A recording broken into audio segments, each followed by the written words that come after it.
12ই জানুয়ারি দুপুর 12 ঘটিকায় পানিসাগর টাউন হলে অনুষ্ঠিত হয় তথ্য ও সংস্কৃতি দপ্তর, শিক্ষা দপ্তর এবং পানিসাগর নগর পঞ্চায়েতের উদ্যোগে স্বামী বিবেকানন্দের জন্মদিবস উদযাপন সহ জাতীয় যুব দিবস উদযাপন উপলক্ষে শ্রদ্ধাঞ্জলি অনুষ্ঠান। প্রদীপ প্রজ্বলনের মাধ্যমে অনুষ্ঠানের শুভ সূচনা করেন পানিসাগর বিধানসভার বিধায়ক বিনয় ভূষণ দাস। সভাপতিত্ব করেন পানিসাগর নগর পঞ্চায়েতের চেয়ারম্যান অনুরাধা দাস। এছাড়াও মঞ্চে উপবিষ্ট ছিলেন পানিসাগর নগর পঞ্চায়েতের ভাইস চেয়ারম্যান ধনঞ্জয় দেবনাথ, পানিসাগর মহকুমা প্রশাসনের ডেপুটি কালেক্টর অনিরুদ্ধ দাস, পানিসাগর বিদ্যালয় পরিদর্শক সুজিত রুদ্রপাল, পানিসাগর সরকারি ইংলিশ মিডিয়াম স্কুলের প্রধান শিক্ষক দীপেন্দ্র মালাকার, রাজ্যের বিশিষ্ট কবি ও সাহিত্যিক মিলন কান্তি দত্ত, বিশিষ্ট সমাজসেবী বিবেকানন্দ দাস ও নিরুপম দেব সহ অন্যান্য বিশিষ্টজনেরা। অনুষ্ঠানে অংশগ্রহণ করেন পানিসাগর এলাকার সবকটি বিদ্যালয়ের ছাত্রছাত্রী সহ শিক্ষক শিক্ষিকা বৃন্দরা। অনুষ্ঠানে আগত ছাত্রছাত্রীদের মধ্যে অনুষ্ঠিত হয় স্বামী বিবেকানন্দের জীবনাদর্শ নিয়ে উন্মুক্ত কুইজ প্রতিযোগিতা। মঞ্চে উপবিষ্ট অতিথিরা একে একে সকলেই অনুষ্ঠানে আগত ছাত্রছাত্রীদের উদ্দেশ্যে স্বামী বিবেকানন্দের জীবনাদর্শ নিয়ে গঠনমূলক আলোচনা রাখেন। অনুষ্ঠানে বিশেষ আকর্ষণ ছিল স্বামী বিবেকানন্দের জীবনশৈলী নিয়ে রাজ্যের প্রখ্যাত কবি ও সাহিত্যিক মিলন কান্তি দত্তের আলোচনা। পরিশেষে সভাপতির আলোচনার মধ্য দিয়ে সুসম্পন্ন হয় স্বামী বিবেকানন্দের জন্মদিবস উদযাপন অনুষ্ঠান। ধর্মনগর থেকে নিজস্ব প্রতিনিধির রিপোর্ট, আরই ধর্মনগর। প্রাসঙ্গিক দু একটা কথা স্বামী সম্পর্কে আমি বলবো। বিখ্যাত ফরাসি ঔপন্যাসিক যিনি নোবেল পুরস্কার পেয়েছিলেন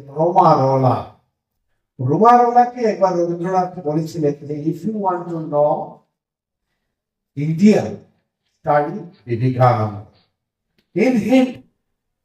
In him there is everything positive, nothing negative. যদি তুমি ভারতবর্ষকে জানতে চাও তাহলে বিবেকানন্দ পড়ো। বিবেকানন্দের মধ্যে নেতিবাচক বলে কোনো কনসেপশন নেই, সবকিছুই ইতিবাচক, সবকিছুই ইতিবাচক। তিনি রুমারোলাকে এই কথাটা একটা অমর উক্তি। আর বিবেকানন্দকে জানা মানে ভারতবর্ষকে জানা, ভারতবর্ষকে জানা মানে বিবেকানন্দকে অস্বীকার করে জানা যায় না, বিবেকানন্দকে জানা। আর বিবেকানন্দকে জানতে গেলে সবচেয়ে বেশি করে আমাদের পড়তে হবে তার বাণী।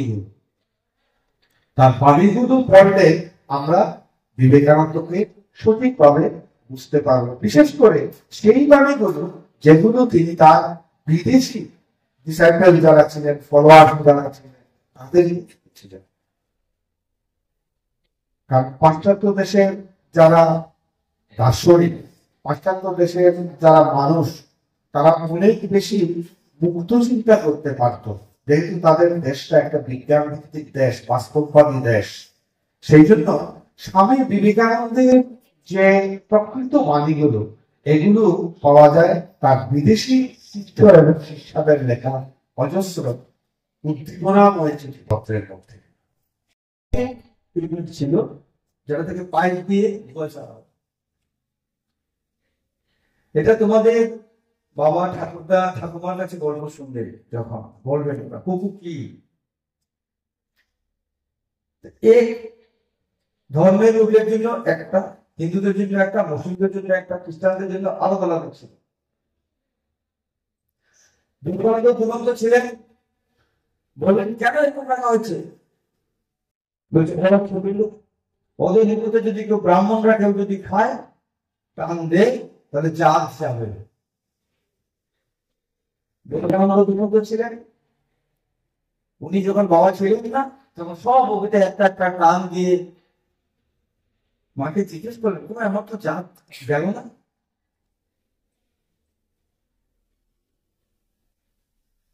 বাবা এসে বললেন, কি করেছিস তুই এসব? বলো বাবা আমার তো জাহাজ চাইনি, কোথায় গেল? বুঝো, আজকে আমরা এটার অনেক ঊর্ধ্বে চলে এসেছি। আমরা সবাই একসাথে বসি, একসাথে স্কুলে যাই, একসাথে খাওয়া দাওয়া করি, কোনো বিদ্বেষ নাই। সেই কুসংস্কার সুপারস্টিশন থেকে বিবেকানন্দ আমাদের উঠিয়ে নিয়ে এসেছে। আজকে আমাদের কাছে জাত পাতের কোনো বালাই নেই, মানুষ এক, সেই মানুষ একই ঈশ্বরের সন্তান।